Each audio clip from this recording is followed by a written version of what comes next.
This is my version of the perfect fajita. Come and make them with me. So the first thing we're going to start with is our meat so that this way we can start getting it marinated while we do everything else. So the first thing we're going to do, we're going to open up our skirt steak and we're going to put it on a 45-degree angle because that's the way you want to cut it. You want to cut it on a bias. So we're going to cut it into about 1/2 inch thick strips. So I have all my meat cut up, 1/2 inch strips, and I took the mild and the hot seasoning by McCormick. It's their taco seasoning. I mixed it together because I just like the flavors of this. And I use 1 tablespoon for every 1/2 pound. And since I have about 1.5 pounds, I'm going to use 3 tablespoons. And we're going to use our extra virgin olive oil. And I'm going to put 3/4 cup in here. It's about 1/8 cup for every 1/2 pound. So now in with our marinade, we're also going to add 1/2 tablespoon of salt. Get that all mixed nice together. So now I have all this nicely incorporated. We're going to set this aside for, it's going to be about 15 to 30 minutes while we prepare everything else. And in the meantime, I've had both my ovens preheating to 450 bake. We're going to use everything that I have in this bowl. It's so nice and colorful. It's going to be so delish. We'll start with our onion, and I've lined my baking pan with parchment paper. We're going to use 1 full Vidalia onion. This and the peppers, we're going to cut everything to about 1/2 inch, about the same width as our meat. And we want everything to be cut, all these vegetables cut the same width, so this way they all cook at the same time.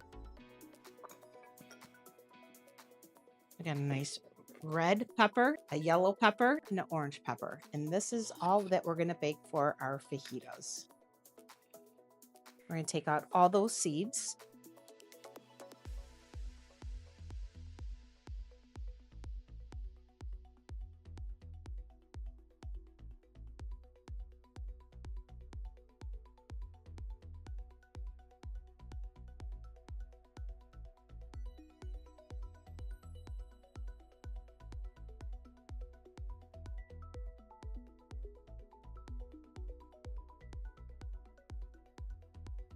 Now we're ready for our vegetables. Isn't that so colorful?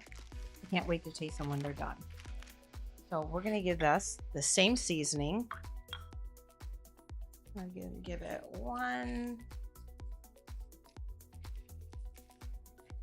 about 1.5 tablespoons of our seasoning mix. And I have a 1/4 cup of olive oil. I'm just going to spread it on there. Now we're going to give it a nice mix. Once everything is well coated, it'll be ready for the oven. We're going to also put our meat on a separate tray, and that will go into the oven as well. Now that our meat has been marinating for, I'd say, about 20 minutes, you can have this marinade up to 4 hours. Do it in the morning, stick it in the fridge, let it marinate, and then when you come home, you can just spread it all out. So we want it all spread out like in a single layer.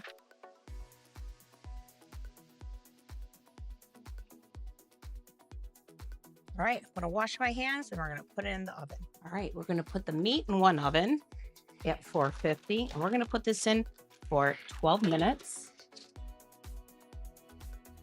And the vegetables are going to go in for 15. Also at 450. There we go. And we're just gonna leave them. My timer just went off. My kitchen is clean. Only took 12 minutes. And we're gonna try this beef. I'm gonna grab a piece. It should be cooked perfectly. It's got a little lightness in the middle.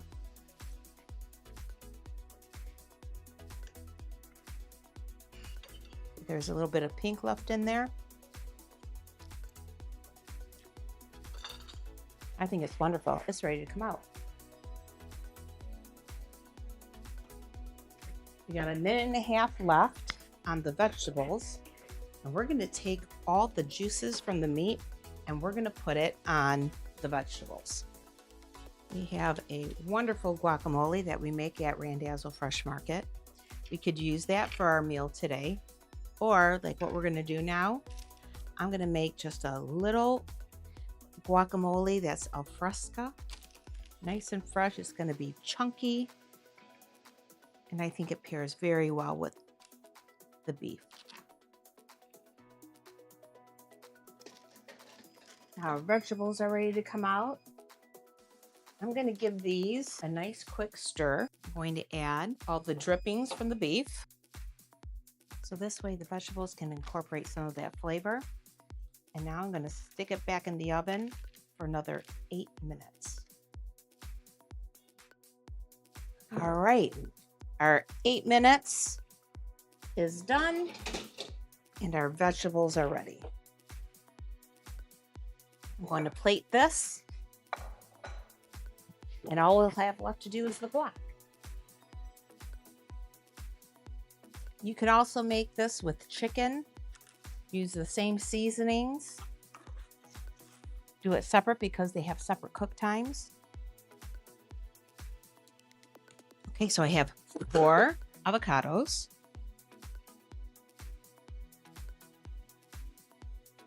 I'm just gonna cut this up a little bit and we're gonna chop it up in here. 4 avocados. 1/4 of a Vidalia onion. And I like it real fine. Dump that right in. We're going to use half of this red hot chili pepper. And we're going to take the seeds out. There aren't many. And we're going to use half of a jalapeno.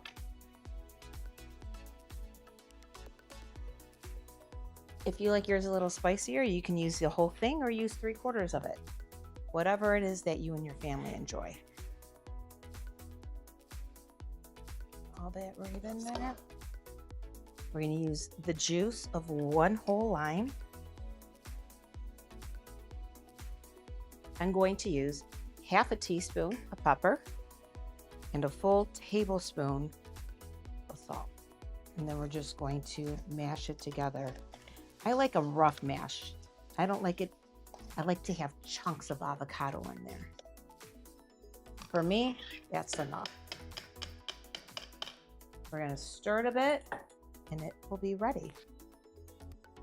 That's how you make a nice, fresh, right off the farm guac. I'm going to put that in a nice bowl and I can't wait to serve it. So you guys, this is how I like to make my fajita. I take my tortilla, give a nice, generous portion of the guacamole.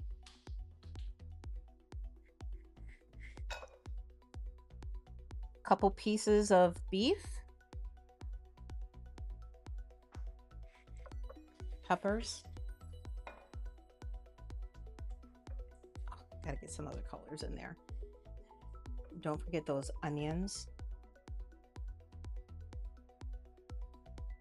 And for me, I like an obscene amount of cilantro, which I freshly chopped. So here's my perfect fajita.